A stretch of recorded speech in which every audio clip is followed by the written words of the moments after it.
feel like you had more you were going to say in that I was point. thinking. Okay, so there's the Lee Sin. Yes.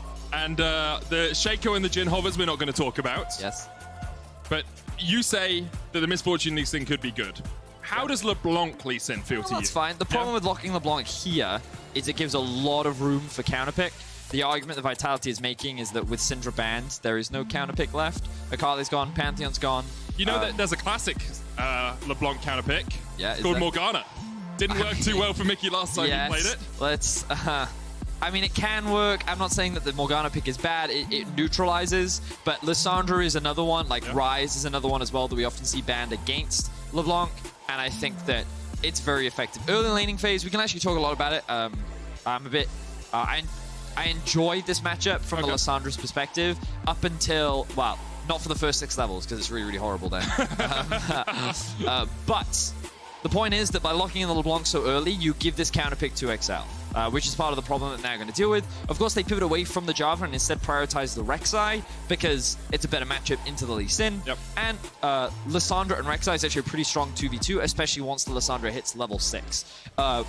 For the first 1 to 5 levels, though, the LeBlanc and the Lee Sin will have that advantage. So expect Vitality to be playing around mid lane priority a lot, perhaps moving towards the bot side of the map, depending on what they look to prioritize. But of course, XL can now just ban away a lot of AD carries. Misfortune can be taken off the boards. They can also take the Varus off the boards.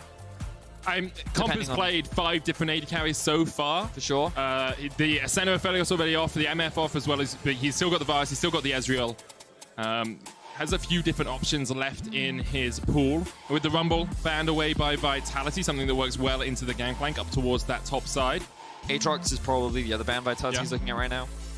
Oh, we'll see if that's where they go. Instead, they're going to go for the Ornn. Get rid of some of that long-range engage, some of that utility on the side of XL. And so the question is now, does Expect play any hyper carries that can really bully the Gangplank and outscale him? Like, Lucian is something you always can consider. Mordekaiser is something we've seen a few times into the Gangplank matchup. I'm not a massive fan because of the remove Scurvy that can just get him out of the death realm. But final ban for XL. Oh, they actually go for the Rakan instead. Oh, of course, because the one bot lane we didn't talk about was the Xayah Rakan, which would still be a very solid option for Vitality. So good awareness from XL, going to deny that possibility. They're not afraid of a Xayah in isolation, but they are afraid of the combo. So the question is, what direction will Vitality go for now? Will they look to lock in their support blind, or will they go for the AD carry? Looks like they're actually going to go for the blind Xayah. I'd be very surprised if they it's not that blind, is it? Because you know the AD carry. No, but the solo Xayah. The solo Xayah. You are correct. That's what I mean. Instead, they're going to go for the blind Braum. This again gives XL a lot of options depending on what they want to go for. We've been seeing some bards show up against it. I'm actually a really big fan of these long-range caster-type champions going into these melee supports. But right now, there's just a bit of a hover coming out from XL. They're looking to lock in their top laner, and of course, they will have the counter pick available. And Thresh is a very well-known good answer into the Braum as well. Gives you some protection in that bottom lane as well. Aphelios can just use the Lantern to get to safety. In mid-game team fights, you can get the Lissandra jumping in, using the Lantern to get out if she needs. Maokai, that's what we want back. I'm quite enjoying the Blue Man group setup that XL have they really have. Cho'Gath. Oh, yes. I like this. Hey. This is cool. So a Vizicachi throwback. Vizicachi brought out the Cho'Gath at Worlds a couple times as an answer to the Gangplank, and you can be very aggressive in the laning phase. You actually have kill pressure once you hit level 6 as well. You have a lot of gank setup, you offer a lot of crowd control, and I love it when you have engages like Lissandra initially, because it's so easy for the Cho'Gath to then follow up afterwards. And I don't know if you've been seeing these new Cho'Gath builds. I call them new, they've been around for a little while now, but the Glacial Augment Cho'Gath builds. So you go for the typical things that you go for things like on a Veigar. So you go for the GLP and the Twin Shadows. Yes. And then you also run the Glacial Augment, and basically it just guarantees all your crowd control lands. And it becomes very difficult for carries to be able to escape you later on into the game. And the silence is going to be extremely valuable against things like the LeBlanc in the late game. She's going to dash in, get silence, and then she's stuck in the middle of a team. Exactly. So yeah, I quite like the comp that XL's gone for. I do think that they have really strong scaling options. Of course, you can't deny the fact that Vitality with a LeBlanc and a Gangplank in the late game are going to be very tough. And the big advantage that Vitality is going to have is that they have a very strong 2v2 in the mid jungle as well. So I expect to see Skeens and Seiken move around the map and look to try and affect these side lanes using that big duo. See how it ends up going down. Strong mid 2v2 coming out from Vitality. They will be looking to change their fortunes after a very disappointing start to the split. XL on the up and up, although a couple of their recent performances haven't shown them in their true light. Now. Yes, they are 2 and 3. I'll give you that, but they played Fnatic. Yeah. They played Origin. And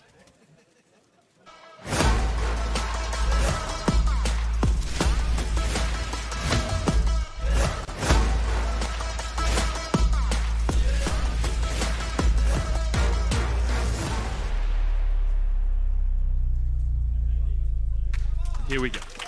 Diving into Summoner's Rift once again. Second game of the day. The GLHFs come out in the all chat. Respect being shown to both sides. It looks like Expect's going grass. Hey, he's not going Super Soaker. I mean, that's fine. Going for more of the... going for Just more of the... imagine if there was some variation in the chant. Yeah, but I mean, maybe. Anyway. Next, you'll want a medic chant.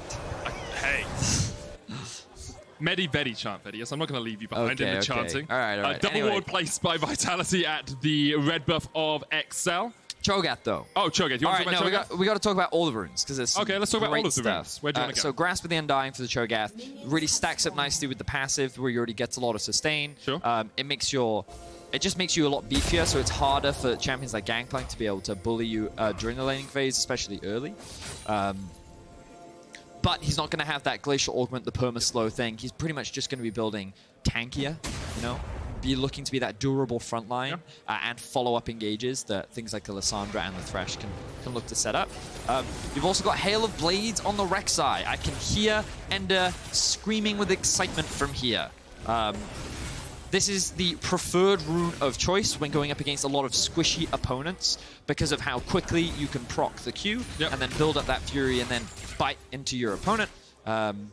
Usually you only ever run the Conqueror when you're going up against a lot of tanky opponents and when you're running things like, you know, it's a Lee Sin, it's a Gangplank, a lot of squishies on the opposite side, so Hail of Blade, the preferred choice. We also have the Aftershock run on the Lissandra. This is something that we saw a lot of in the past, but then of course some nerfs did happen to both Lissandra and the rune, and then many mid laners moved away from it, but it seems that Mickey's still saying, I want that durability, and honestly, I think it is the better rune against the LeBlanc specifically, because when she jumps in, you can pop that W to mitigate her, pop the Aftershock, and then even if she throws out any additional damage, you mitigate a lot of that burst, so I'm a big fan of it.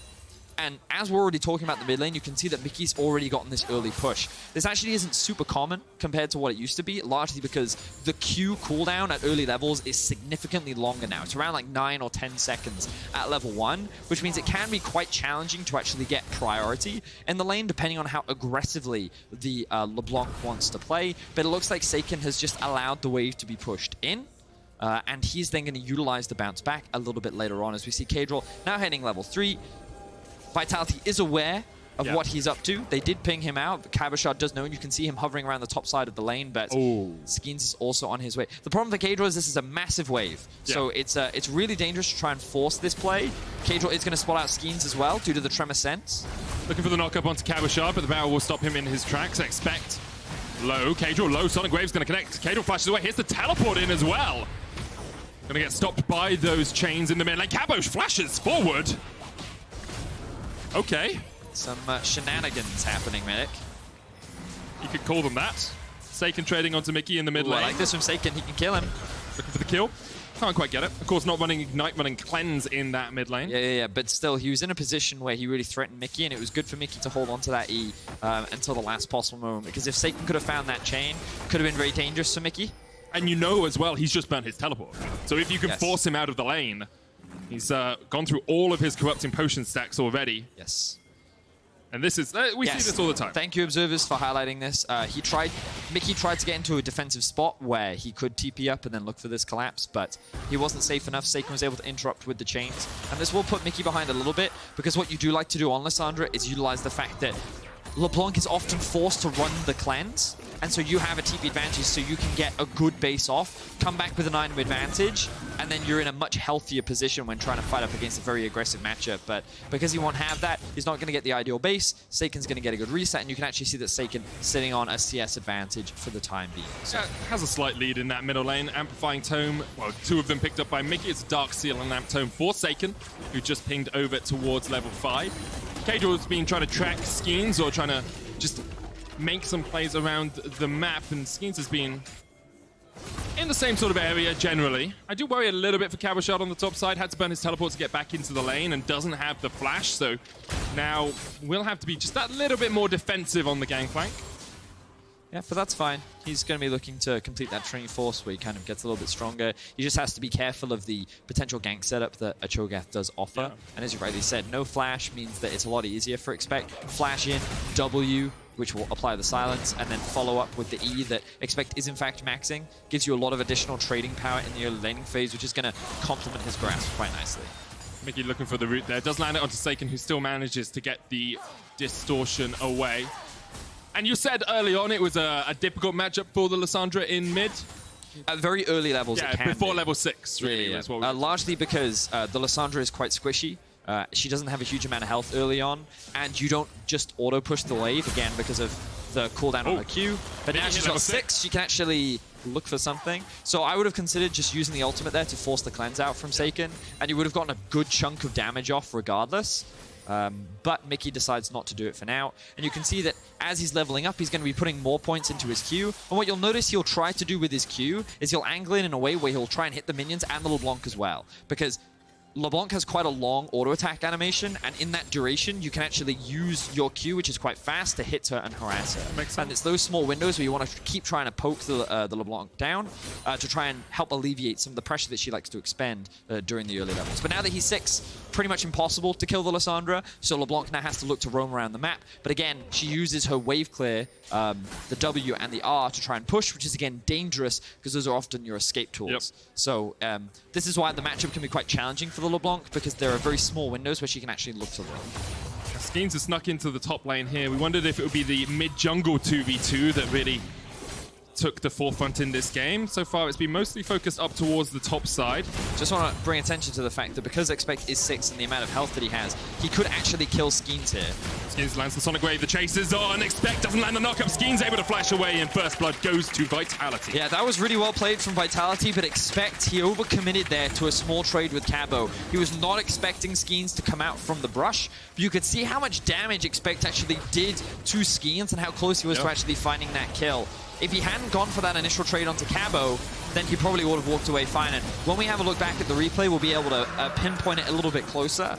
But it kind of brings back to what Whipper was talking about when he was on the desk with us yesterday, where the wave was pushing towards Expect. And what he really wanted to do was try and keep the wave where it was, as that the Scuttle Crab will be stolen away from Caedrel. But he basically wanted to kind of freeze the wave in front of the tower so he could get those last hits and play defensively, and he should have also been aware that his jungler's on the bot side. But you can see, like, this wave is going towards it, and it's at this point. See, he oversteps, he's also tanking up the minions, and there's an easy minion for Skeens to jump onto as well. If that Q had landed, that definitely would have been a kill onto Skeens, or at the very least it would have forced Skeens to flash earlier.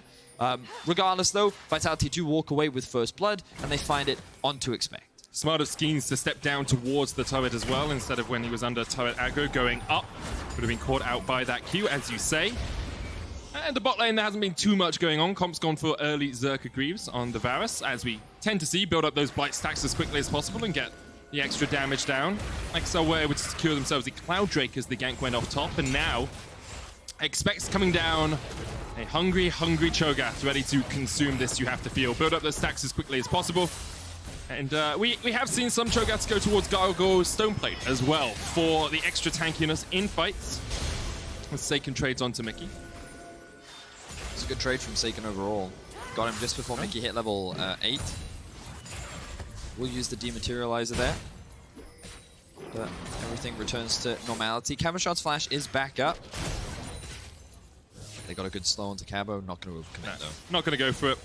They've already seen what it can cost them. Let's talk a little bit about how these compositions look to play the next few minutes, the next 10, 15, because you said both sides actually have relatively good scaling. You can do quite a lot of damage with the LeBlanc late game. Of course, Gangplank scales very well, but always, when you have an Aphelios in the game, you have to look towards that side and wonder if they'll be able to play those team fights well later on. The thing I think about is relative damage from both sides. Okay.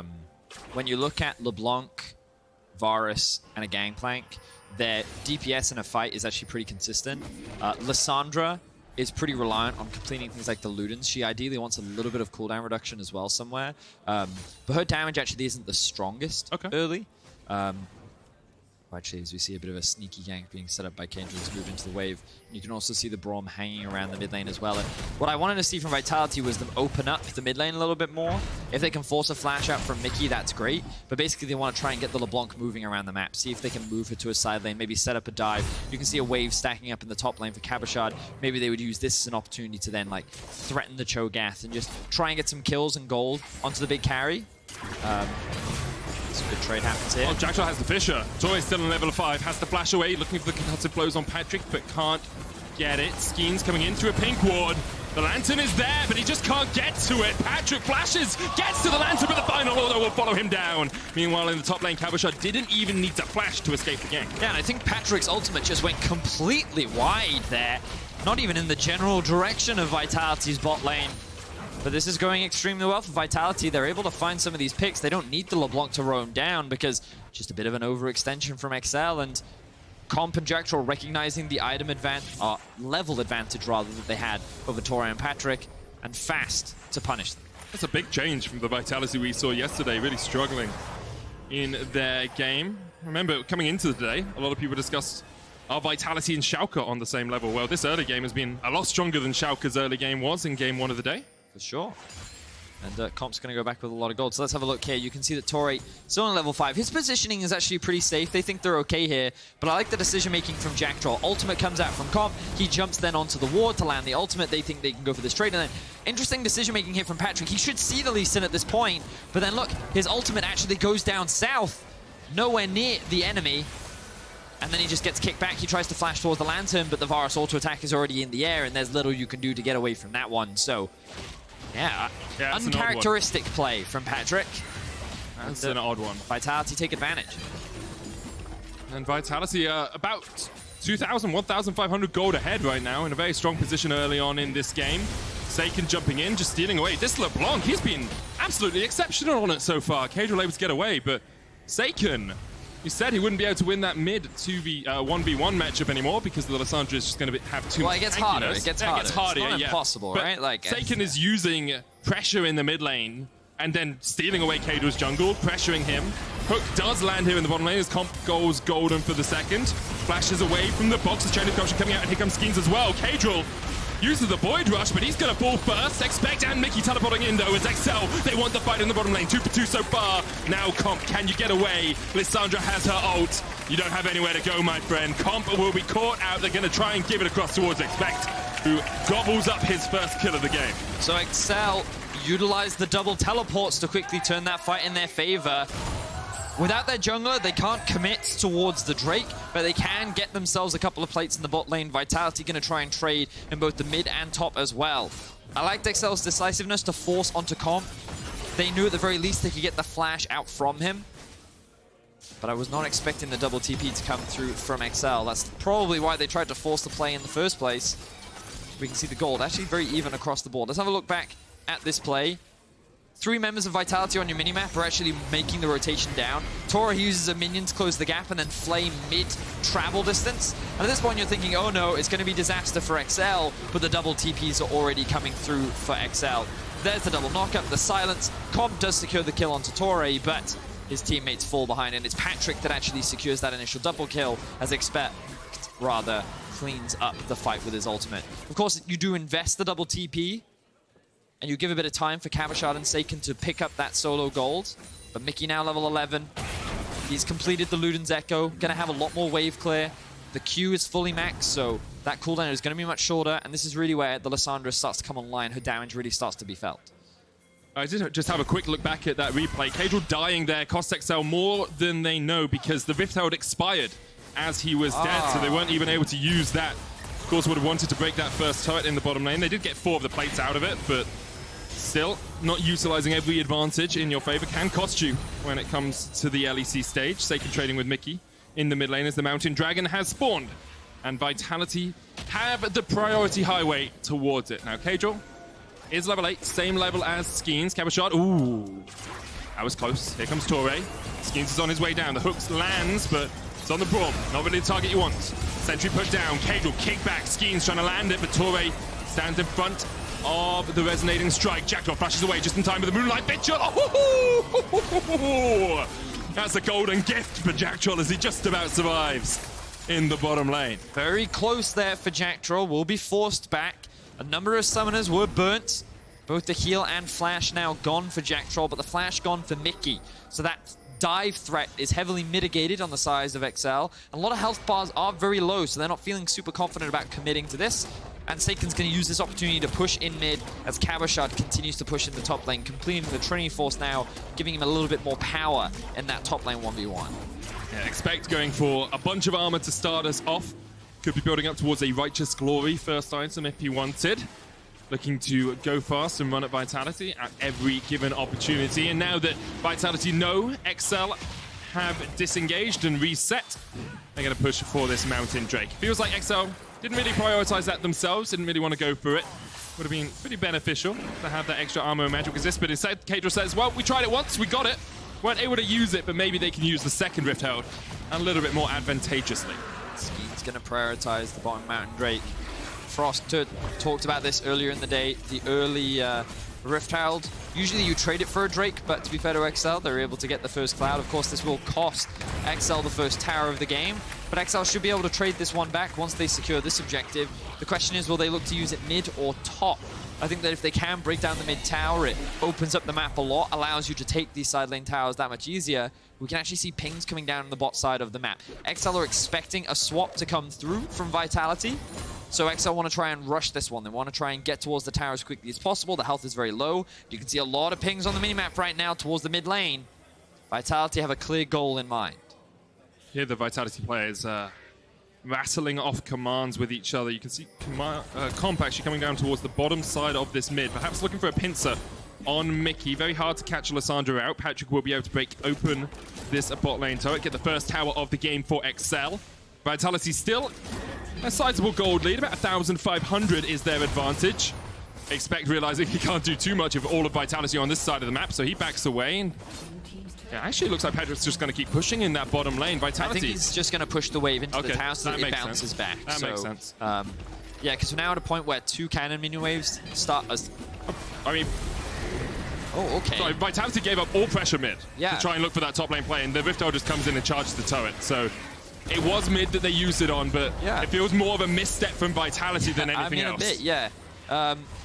So the problem that I think they had was that they sent multiple members mid lane to try and threaten or push or take advantage of the fact that XL had a man bot. But by doing that, you had no one to catch the wave. So it ends up getting underneath the tower, and then XL can use this as an opportunity to just get control over this bot side of the jungle. And you can see this ward here. If I can push the button properly. It's difficult. Never mind. Anyway, you can see these wards around here, right? You can see them. Something going on here, so I'm just going to say let's not touch that for the moment. Anyway, you saw with a larger mini-map, the wards on the blue side jungle of Vitality. Anyway, they use that in order to move then from bot side to mid in order to take the tower. That was the main point that I was trying to get at. But now, Vitality have done the same thing to XL, where XL have kept all their members mid. There's no one to contend Vitality in the bot lane. And again, they used this pressure bot to get vision in the enemy jungle, and then they just trade it for a tower. So, a little weird. Hey. Taking advantage of when your enemy makes a misplay is a very important part of League of Legends. I mean, it's a cool representation of what can happen with poor lane assignments and like what you can do if you're in the right place at the right time. And now Vitality actually have pressure across the board. They've got top lane pushing in, they've got bot pushing in, and this gives them freedom to have 4 members in mid sieging onto this tower and slowly chipping it away. But they're going to have to respond soon because, again, I'm just going to larger the minimap. The bot lane is now starting to push in favor of XL, and top lane is being caught. So XL's going to have time soon to be able to respond and then collapse in the mid lane. as they manage these waves. So Vitality are going to use this as an opportunity to reset, or at least they should, so they can then come back out onto the map, catch these waves, and then start moving around the map freely. Both Comp and Patrick have just used their flashes. I believe it was a flash chain of corruption that was equaled by Patrick to get himself out. So Duke obviously looks a little bit irate, I would say, on the coach cam there, perhaps wondering about some of those lane positioning, lane assignments from his team. But Vitality are still in the lead. And for a 0-5 team, they're looking pretty strong so far this game. Yeah. There's about 1,300 gold lead, I believe, on Cabo Shard over Expect. Yeah, flash for flash in the mid lane. Thank you for highlighting that for us observers. Good response from both AD carries there. Com has actually been really aggressive with his ultimates this game. He's actually used, I think, already like 4 within the space of 20 minutes, which is a lot more than we normally see from many Varus players. But if it's on off cooldown... Yeah, I mean, that's what I'm saying. It's great. It's great to see. You know, you use the ultimates where you can. It's like when people draft Ashe and then you don't see an ultimate all game, or, I don't know, you see a Nocturne jungle and you don't get an ultimate. Or you see a Nocturne mid and he never comes bot lane, even though it's really easy for him to come. That would never happen. Taken is fighting Mickey in the top lane. Uses the Tomb of Ice, actually able to get himself away there. Good flash from Mickey. So, Lissandra, ladies and gentlemen, 3 versus 1, still lives. Of course, it costs her flash, and she doesn't really get anything in return, but you can see the obnoxious power of the champion. I'm surprised that Mickey went for a Proto Belt second, largely because if you're going for a big AP item, you normally just want to try and then start building things like the Zhonya's. Yeah. Maybe even get the Oblivion Orb, so you have that extra bit of damage. So you can have more of that one-shot dive power. But the fact that he's gone for the Proto Belt does give him a little bit more mobility. It gives him health and cooldown reduction. All very valuable things on the Lissandra, don't get me wrong. But I would now... And he's also gone for Sword Shoes, which I don't really agree with. It's definitely an argument for Merc Yes, I think I would have preferred it, especially if you're going to be side laning a lot more against the LeBlanc. Like, don't get me wrong, Lissandra's tanky and difficult to deal with. I mean, we just saw what happens when you try to all in, but...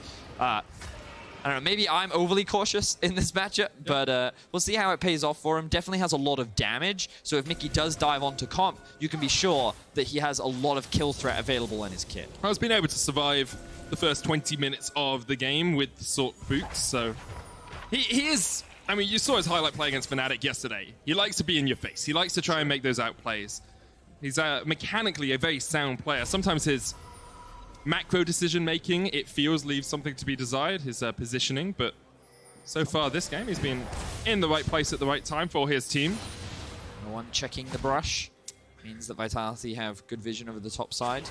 They've got control over the river right now. And we're kind of thinking next steps, right? Yeah, Drake that's will what I'm spawn... thinking. Yeah, well, allow me to assist. Okay, thank you. Drake spawns in about 4 minutes, so that's not going to be the primary objective. When I look across some of the items, 2 have now been completed for Cabo Shard, and it looks like he's working towards the 3rd. With this itemization that he's gone for, he's going to be a little bit more durable in team fights. So I'd argue that don't expect as much damage as you would normally see at this point in the game from someone like the Crit Plank, where you sometimes see an Essence Reaver, Infinity Edge, things like this. Oh, good hook. Flay, Seiken, ignited. Ult, there it is. There's the ult to chase him down. Kado lands it, teleport coming in mid lane as now Vitality are running for the hills. Double TP, Expect. Righteous Glory. Here he comes. What are you going to do when the Cho comes for you right now? They're going to dodge everything. The hook doesn't connect. The jump back in from Skeens, but he's able to leap away. And XL perhaps missed their chance to start the fight they really wanted, but Mickey still has the flank, has the Frozen Tomb. Chucks out a Shard of Ice. Isn't going to be able to find too much more. They are cutting Vitality off. Exactly as that. Patrick pushes in mid. Yeah, they're forcing Vitality to go the long way round, or they're even forcing them to base. And this is going to give XL the opportunity to take this mid-tier 1. Big mistake there from Seiken. Will cost his team a lot. That was quick from Comp. QSS. QSS is his 2.5 item. Couldn't ask for a better time to have it, that's for sure. I like the response from Cabo, though, doing what he often does, split pushing in the bot lane. He's already pushing out this wave, creating a point of pressure that XL have to respond to.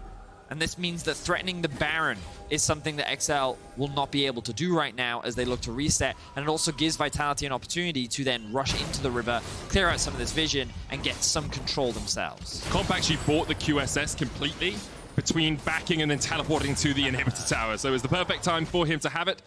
XL have been able to just chip back in that gold lead that Vitality have generated through plays like this. So, Seiken, he's just walking into the enemy jungle. I don't think he even had any vision in his inventory at the time, so I think he wanted to get into a position where he could set up a flank or identify where XL was, and it ends up just costing him his life. So a bit of a blunder there from Seiken. Burns his flash at the end as well, and as Dracos and Ender would tell you, can't flash that. No, you cannot. Cannot get away with that from that with the flash anymore. So quite a while ago that was changed. And now XL just getting vision control of their own jungle. Will want to set up towards the Baron relatively soon, you have to feel. They push forward. They really want that top lane turret down as well because... I mean, you don't really care about it that much. I mean, it's free gold, Vedius. It'll fall eventually. It's free gold. The fact that they've taken the mid tower is probably more important when it comes to staying up the Baron, because look, they've pushed in mid, now they'll move into the enemy jungle, and they'll be like, Vitality, leave. Oh no. Alright, I mean, so their Baron is fast because they have Aphelios and they also have Cho'Gath. So it looks like they're going to try and rush this one down. Cabo pops the ult. That's what they wanted. Of course, Gangplank, one of those champions that has two ways of impacting the map from the other side, teleport and the ult. Look at the mini-map once again. You can see Cabochard split pushing. He just hit level 16. No teleports on XL mean that Vitality can do what they've done a lot, which is have Cabochard pushing away bot. The moment someone shows, they then immediately TP and try to rush the Baron down themselves. Because of the response from XL would be very slow, it would be a great opportunity for Vitality, but they've decided not to gamble it, not to force it. As this Gangplank just continues to get stronger. Essence Reaver now done for him.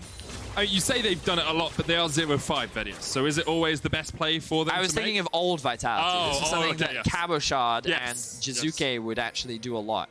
And they've snuck a lot of Barons in the past. But that's why I always think when Cabochard is split pushing, that's what he has in his mind. That makes sense. Saying, hey, we know we have TP advantage. I've created a point of pressure.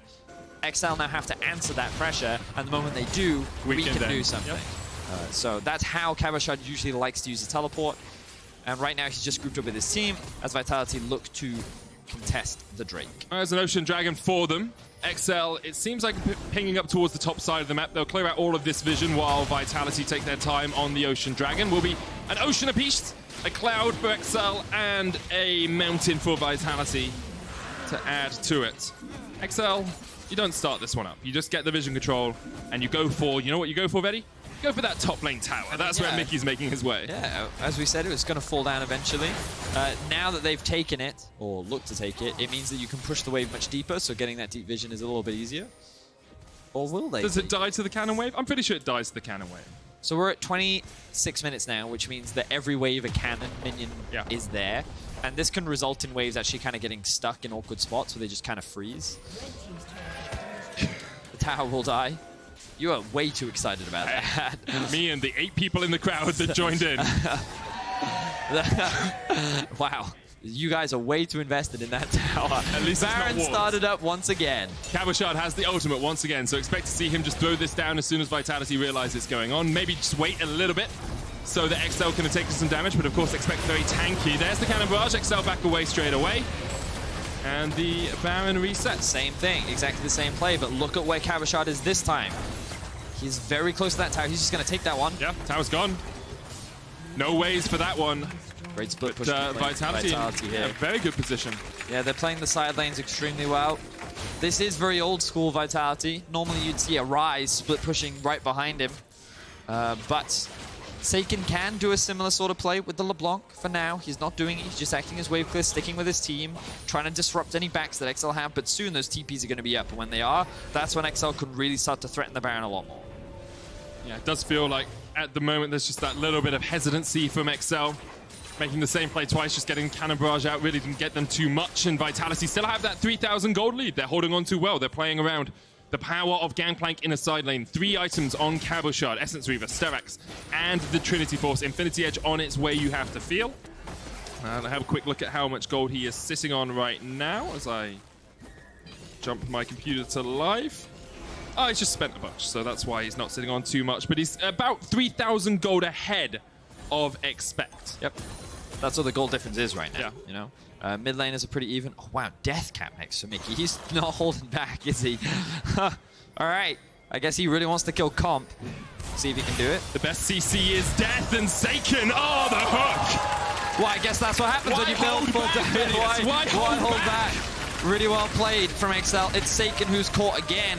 And before the, I mean, now the TPs are up. The Gangplank is split pushing in the bot lane. Skeens is going to try and go for a steal, but Mickey's going to do his best to interrupt it. Mickey doesn't have ult, but does have the ability just to be a nuisance here for Skeens. Expect tanked up the entire cannon barrage, means that the Baron doesn't reset Skeens, looking for the jump in. Cabashard is on the inhibit. Skeens has gone down towards the bottom side. The Moonlight Vigil, the Rupture, the Hook. Oh, that was absolutely gorgeous, XL. They caught the man they needed. They take the Baron. They will lose an inhibitor for it, but the chase may still continue. Kadril decides he doesn't want to follow up with the Void Rush.